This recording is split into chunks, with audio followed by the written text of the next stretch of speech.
President of the Federal Republic of Nigeria, Bola Tinubu, says the Lagos-Calabar Coastal Highway will give 30 million people improved access to production and marketing centers.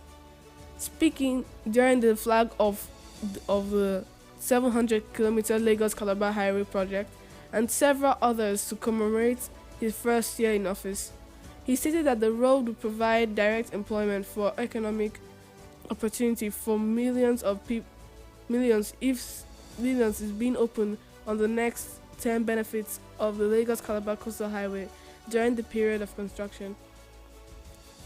Tinubu also assured that it will be first track the community's development. It will bring development closer to people and give 30 million people improved access to production and marketing centers. You can easily predict a journey vertically and go along the horizontal line and do the definition of free movement of people. He also stated that the project will ensure that future generations have a good landmark and memory to treasure while serving as a good president set for others to follow in the timely provision of world-class infrastructure.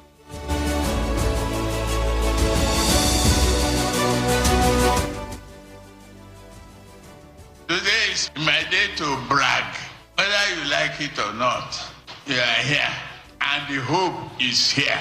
What else? If you have hope, you have Rahman, you have Asiwaju, and you have Dave. The deal is done. The dream is realizable. Set on a journey, determined, embark on bold endeavor, so that your country can be successful. Generations yet unborn can have a good landmark.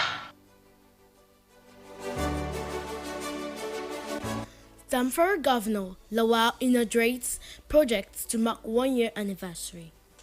Zamfara State Governor Dauda Lawal has inaugurated several projects in the state to mark his 1 year in office.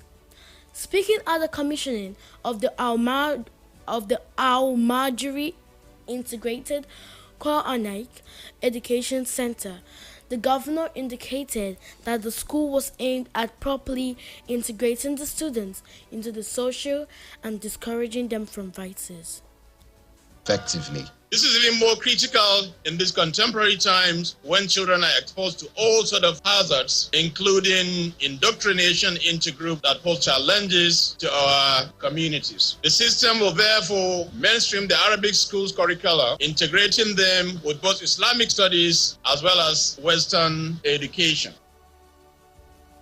The Sultan of Sokoto, Muhammadu Saad Abubakar, who was also present at the ceremony, stated that the project was a vital part of Islamic education for the Muslim faithful in the worship of God. A project like this is very important because it will not just educate our children in both ways, but will also allow them to have something to do to live a good life without going around begging for food or money. Islam prohibits begging. We all know that. So these children going around begging for food, they are not students of any Islamic institution. They are looking for food to eat like any other person. 3 people have died and 7 others injured during a mosque collapse in Papa Ajao area of Mushin, Lagos State. In a statement signed by the Permanent Secretary of Lagos Emergency Management Agency, LAESMA, Femi Osiatinolu, the mosque located at Yusuf Street off Ladipo Road, Papa Ajao, collapsed while prayer was ongoing. The Lagos State Commissioner for Information and Strategy, Benga Omotoso, is in a post on his social media handle that stated 10 people were believed to have been trapped when the building caved in following the collision. An eyewitness at the affected site stated his own account of the incident, describing how he narrowly escaped being trapped in the rubble.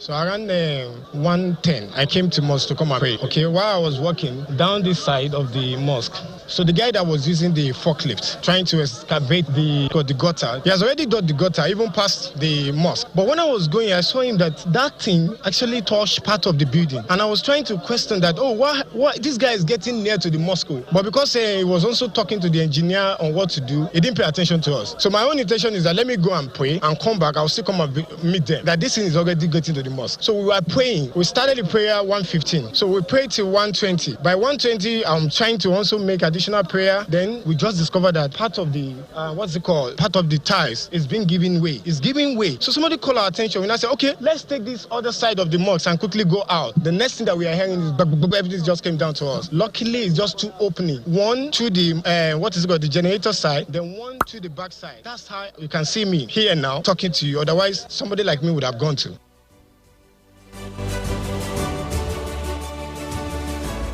Deputy Governor of Kano State, Aminu Abdul Salam, has apologized to the National Security Advisor, NSA, Nuhu Ribadu, over his claim that Mr. Ribadu helped the dethroned Emir of Kano, Aminu Ado Bayero, to return to Kano. Speaking at a press conference in the government house, Kano, Abdul Salam made the apology and said further information at his disposal exonerated Mr. Ribadu from the allegation of smuggling in the deposed emir. Abdul Salam stated that the Office of the National Security Advisor, NSA, has refuted the allegations and distanced themselves from what we have alleged, and he has seen their refutal in at least 3 mediums, and he saw the publication about going to court on what we have alleged on the involvement of his office or his person. He stated he acknowledged and that he and his team were deeply misled into believing that the NSA was behind the happenings along this line. The charter of the 2 flights that smuggled in the deposed emir of Kano and the security cover that escorted him to the Nasser house. I also read it yesterday, and I read also today. I have seen it in the networks. First and foremost, the Office of the National Security Advisor has refuted the allegations and distanced themselves from what we have alleged. I have seen it. He has done it through 3 mediums. And today I have seen the one talking about going to court or providing an evidence.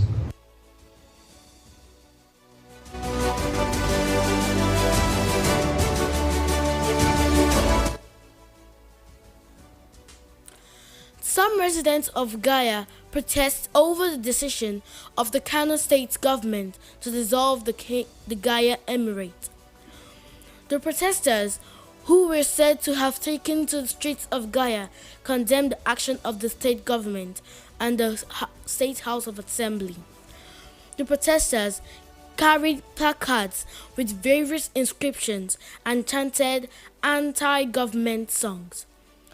They alleged injustice, saying the dissolution of the emirate has political undertones.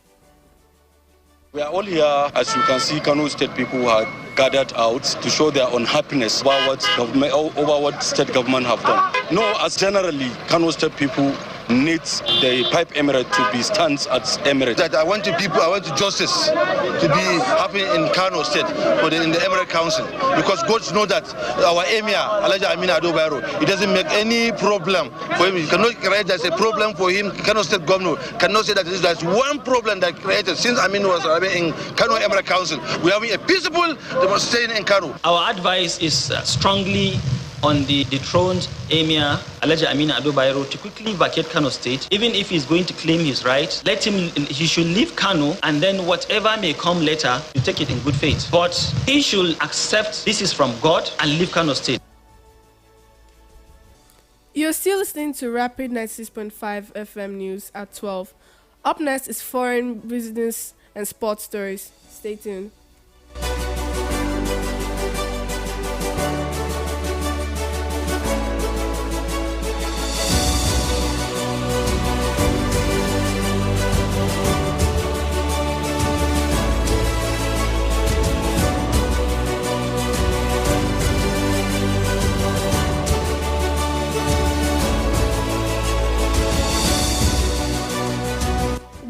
back. Now the rest of the news. China's second official, Li Qiang, has urged Japan and South Korea to reject protectionism and uphold globalization as the countries kicks off their first trilateral summit in almost 5 years. Speaking in his meeting with Japanese Prime Minister Fumio Kishida and South Korean President Yoon Yuk-seo in Seoul for their country's first three-way meeting since December 2019, Lee said that the three countries should see each other as partners and opportunities for development. Lee also called for opposing turning economic and trade issues into political games or security matters, and rejecting protectionism as well as decoupling or severing of supply chains.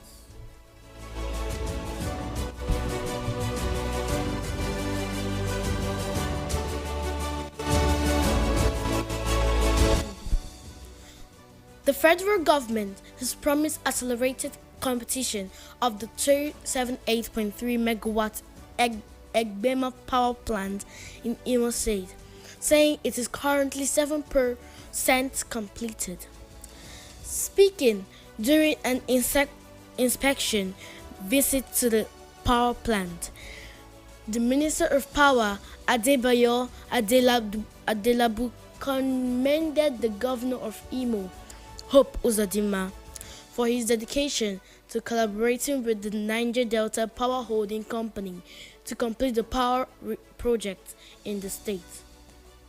Adelabu also praised President Bola Tinubu for signing the 2023 Electricity Act, which allows the states to participate in the electricity sector, stating that the completion of the Egbema power plant and associated transmission projects will improve the electricity supply in Imo State and beyond.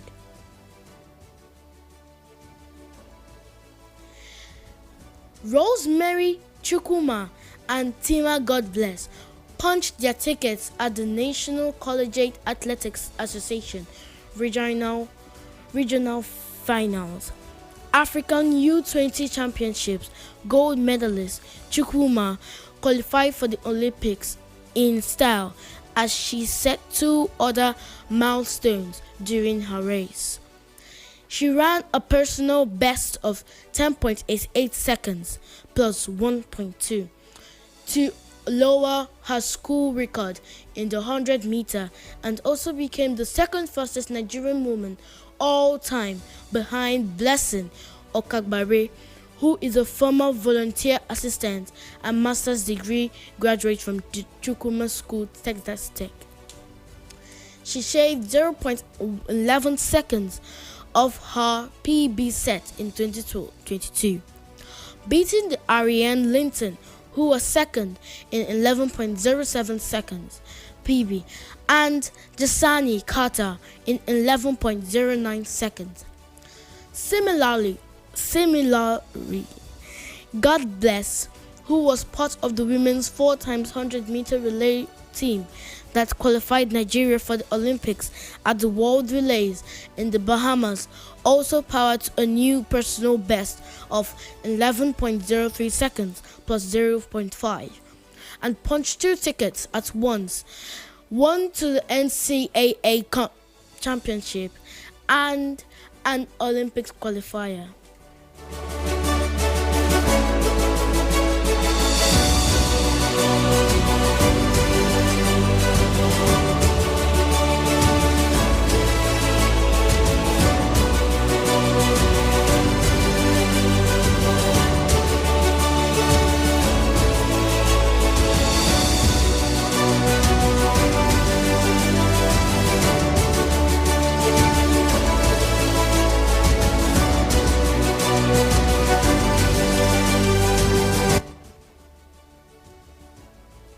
Before we go, a recap on the top stories. President Bola Ahmed Tinubu says Coastal Highway will boost 30 million businesses. Zamfara State Governor Dauda Lawal inaugurates projects to mark 1 year anniversary. China urges South Korea and Japan to uphold free trade at the three-way summit. And that's the news at 12 on Rapid FM. For news coverage and eyewitness report, kindly send a message to our hotline on WhatsApp 070-9220-965 or send an email to news@rbnradiotv.com. This news was packaged by Oluwa Pelumi King Adeniyi. I am Uzasike Albertina. And Shakina Akirba. Good afternoon.